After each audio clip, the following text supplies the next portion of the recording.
বা ৰাস্তা কোন ফাল দি আছিল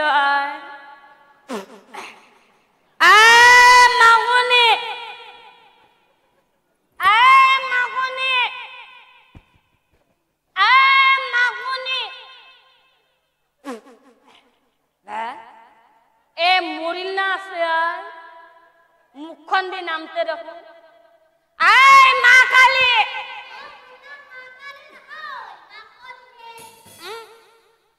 সেইখিনি পৰপে তাইক মই মাকনি মাকনি কৰি আছো তাইৰ কাণেৰে সোমোৱা নাই যেই নেকি তাইক মা কালী বুলি কলো তাইৰ কাণেদি ফুচুকটা সোমাইছে এনেই নকয় এই তিৰি মানুহৰ জাত মানে হাৰামন নেমুৰ ভালখিনি ইহঁতৰ কাণত নোসোমোৱাই আৰু যদি কিবা বেয়াকে ক ইহঁতৰ কাণত ফুচুকটা সোমাব মা কালী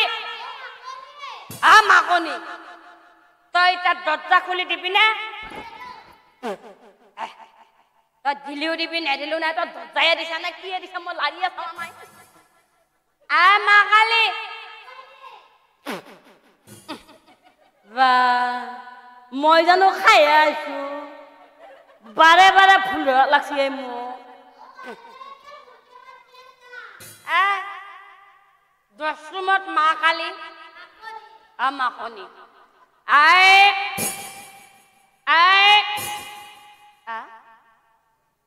এখন দেখো বেড়া হয় দরজাখন কোন ফালি আছিল এপিনি হম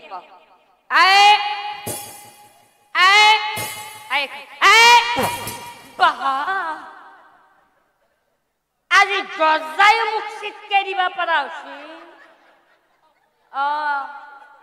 এইটা মানে আজি দৰজাখনৰ তলৰ ওপৰে হুকডাল মাৰি লৈছি মা কালী কিবা এটা তই কানি সন্ধাতে তলৰ ওপৰে দৰজাখনৰ হুকডাল কিয় মাৰি লৈছ তোক এখিনি পৰতে ঘুমাবা কিহে পালে তোর বাপেরে দিয়া ঘড়ি তুই 11টা নহইছে এই যৌতুকত আনা ঘড়িটোতে এমান বাহাদুরি এই যদি এখান লৈ আহিল হয় মুখ দেখোন গিলি থলা হয় মা কালী কিবা এটা তই তাত দরজা খুলি দিবি না কিয়া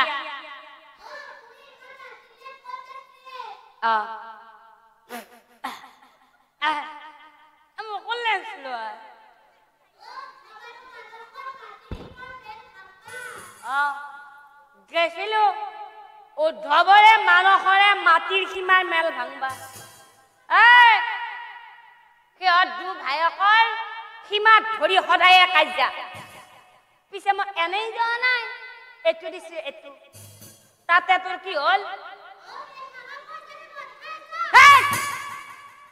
সব বুলি কৈছো সব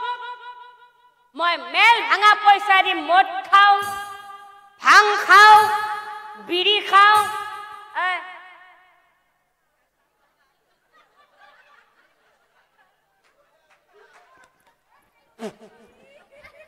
চাগা খাও 10 টকাত মুঠ টকা দি খাইছো তোৰ বাপেৰে হৰপে দিয়া টকা দি খোৱা নাই লাজে মজাতে ভুল কথা নকবি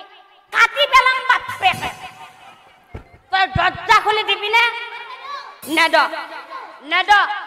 নেদ তই মাৰে ঘৰত যা মোৰে খাবি মোৰ ঘৰতে থাকবি আৰু মুখাই তই বাহিৰলে দিবি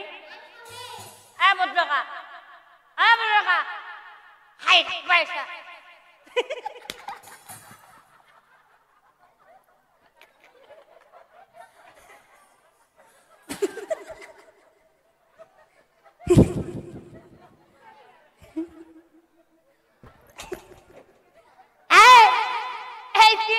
এমন বাহাদুরি দরজা খুলি দি নেদ নেদ নেদ এ তো কাজি মই দরজাকে ভাঙি ফেলালে বাপ্পাকে আৰু ৰখি থাকো দৰজাকে ভাঙি পেলালে আৰু সেইখিনি সময়ত খাই লোৱাৰ পাছত এওঁলোকক আৰু কোনোবাই বলে পাৰে তেতিয়া এওঁলোকে ৰাজা সেইকাৰণে কৈছে যে কলিৰ যুগত এনেকুৱা কিছুমান মানুহ ওলাব লোকক দেখাই মহান গুণই নীতি শিক্ষা দিয়ে আনক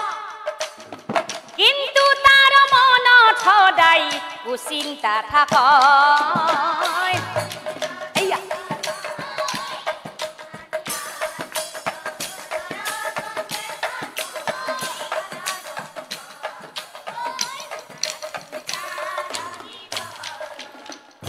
শ্ৰদ্ধাৰ নামধৰ্মী সুধি গল আপোনালোকে নিশ্চয়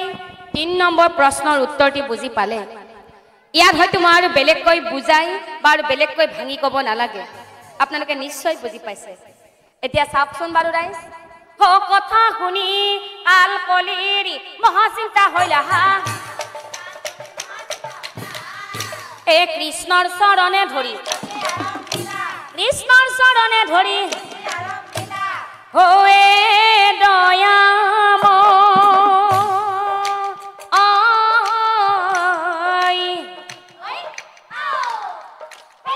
দয়াৰ সাগৰ প্ৰভু চৰণে শৰণ লৈনো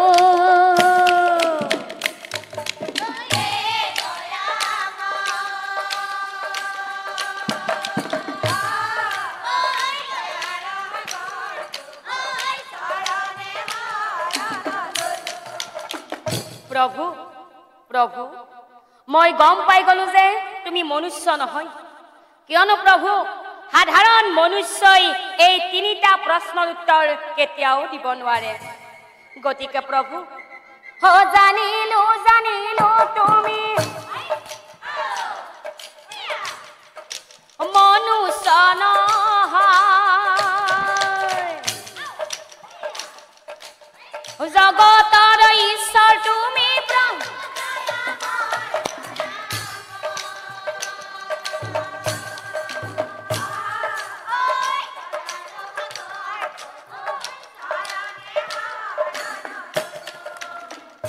প্ৰভু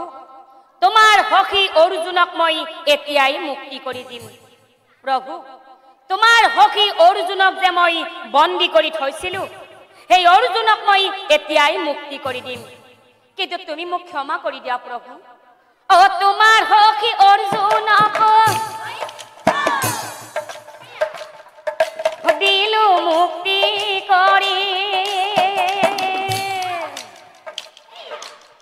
লৈ যোৱা প্ৰভু তুমি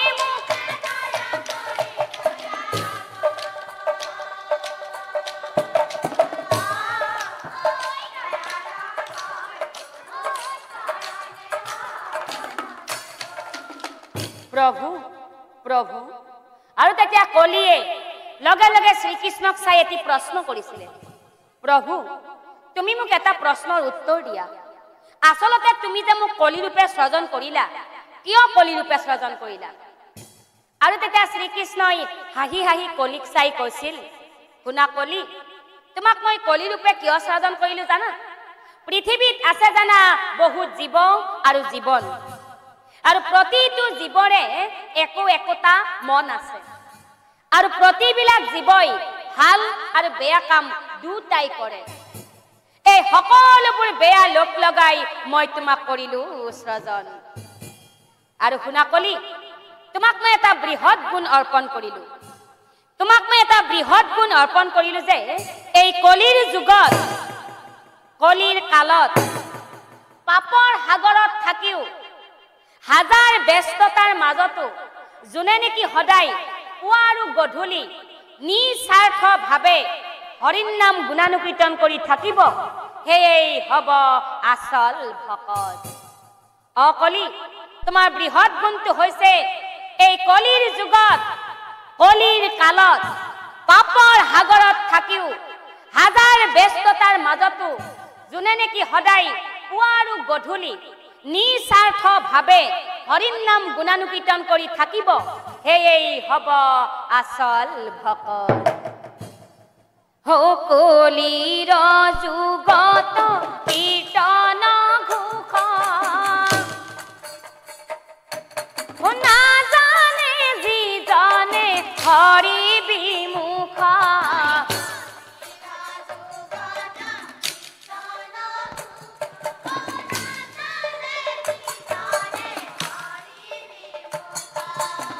সেইকাৰণে প্ৰভু শ্ৰীকৃষ্ণই কৈছিল যে কলিৰ যুগত মানুহে যোনে যি কৰ্ম কৰি নাথাকক কিয় শেষত কিন্তু হৰিৰ নাম ল'বই লাগিব সেইকাৰণে প্ৰভু শ্ৰীকৃষ্ণই কৈছিল যে কলিৰ যুগত শ্ৰেষ্ঠ ধৰ্ম হৈছে হৰিৰ নাম